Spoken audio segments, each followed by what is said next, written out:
Hello, I'm High Heel Knight. Welcome to my channel. This is my Hawkeye pitch meeting reaction. The Hawkeye series wasn't my favorite of the 2021 MCU shows, but I loved it very, very much. Let's see what Ryan George has to say about it. Here we go.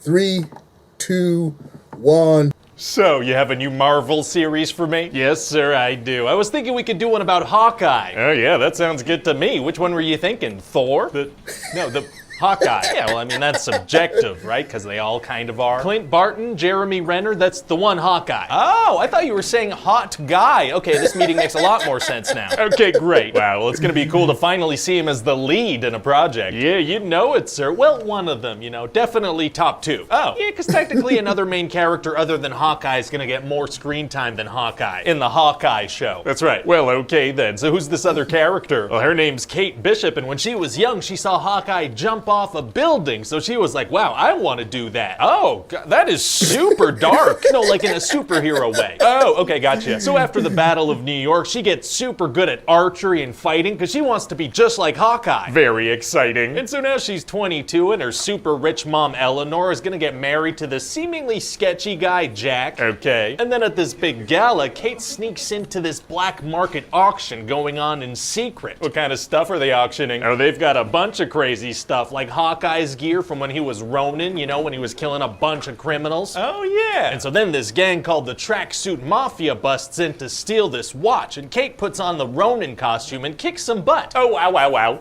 Wow. And then one of the tracksuit guys finds the watch, but this dog starts biting his leg out of nowhere. Just randomly attacks this guy? Why'd he do that? Because this man's a bad guy and the dog's a good boy. A very good boy. And so then Kate's gonna rescue this dog from traffic and then feed him pizza the whole show. So she rewards the dog with diarrhea. She does, yeah, that's a lot of cheese for a dog for sure. So anyway, since Kate caused a bunch of commotion while wearing the Ronin costume, there's a news report that Ronin is back. Okay, so the Tracksuit Mafia tracks her down. Oh boy, these guys sound scary. Yeah, except no, they're basically cartoons. Oh, they are. Yeah, they just give off this very dumb, wacky, cartoony, violent vibe, like Arnold Schwarzenegger in that Christmas movie he did, Jingle All the Way. No, they just make normal walking sounds. That's, never mind. And so Clint sees this news report too, so he tracks her down and saves her from the tracksuits, but then confronts her. How did he find her? I don't know. All right, so now Clint's gotta tie up all these Ronin loose ends and make it home in time for Christmas. Oh, it's a Christmas show. Kinda. That'll be very good for marketing, for sure. So what kind of stuff are they gonna get into? Well, they're gonna get involved with this group of LARPers, kind of become friends with them, call in a couple favors. What kind of favors? Like, you know, making some costumes, tampering with police evidence, risking their jobs and lives. Oh my God. And they're also gonna have to go up against this crime lady Maya, who like leads the Tracksuit Mafia. And what's her deal? Well, she's mad at Hawkeye because he killed her dad while he was Ronin. Oh yeah, understandable. Yeah, and she's got this number 2 guy with her, and this guy is not Kit Harington, okay? It's not him, it's a totally different guy. Kind of weird to specify, but yeah, all right. And we're gonna keep teasing that Maya works for someone mysterious. Oh.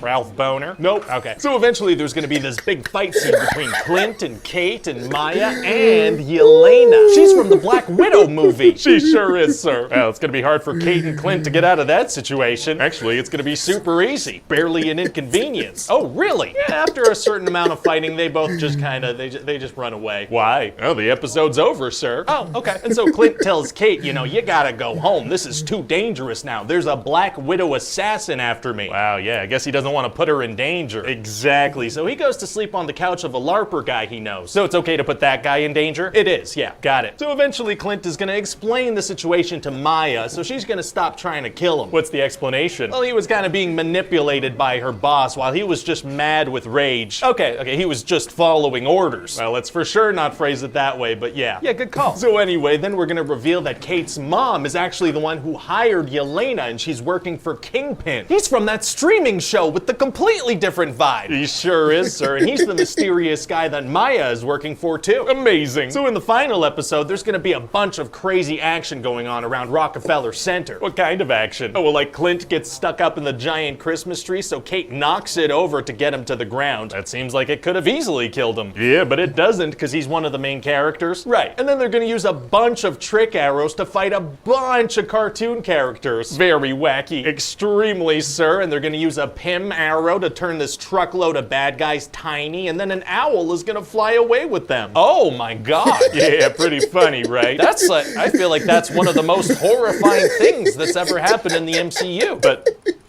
like also funny though. That owl is gonna eat those guys. Kind of a cute moment though. That owl is gonna pick apart their flesh with its little beak. Yeah. Oh, gee, what a horrible way to die. Oh, I'm gonna have nightmares. Okay, yeah, maybe let's not think about that one too much then. Oh, okay. Okay, great. That gets dark very quick. Ignoring gruesome owl-related deaths is tight. Anyway, so then Kate's gonna go up against Kingpin and somehow not explode when he hits her. Very resilient. And Kate's mom is gonna sneak up on Kingpin in a car going 70 miles an hour. How'd she manage to sneak up on him in a car? By being off screen until suddenly she isn't. All right, and then also Yelena wants to kill Clint because she thinks he's responsible for Natasha's death. So what's Clint gonna do? Explain that situation as well. A lot of communication-related conflict going on. Oh yeah, a ton. People should talk more, you know? They should, yeah. Hey, shouldn't there be a bunch of police around? Like the Rockefeller Christmas tree fell down, people are fighting, cars are crashing. Yeah, definitely.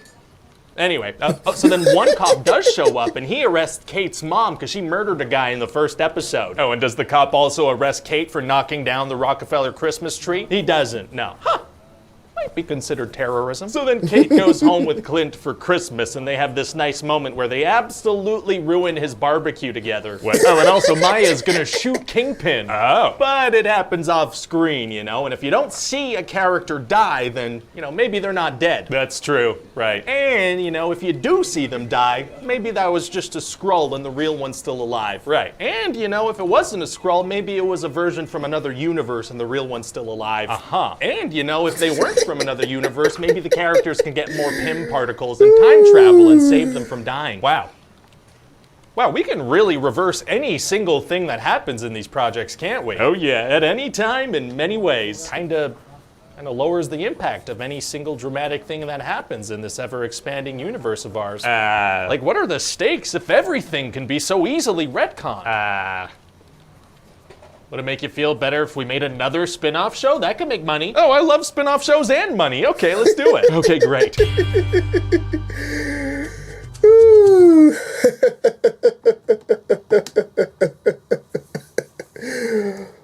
Oh goodness, Ralph Boner there. I don't think anyone's ever going to forgive the Ralph Boner thing. So that was my reaction. I hope you enjoyed it. Be sure to like, share, comment, subscribe. You know what to do. I'm High Heel Knight. Thank you very much for watching. And remember, find inspiration everywhere.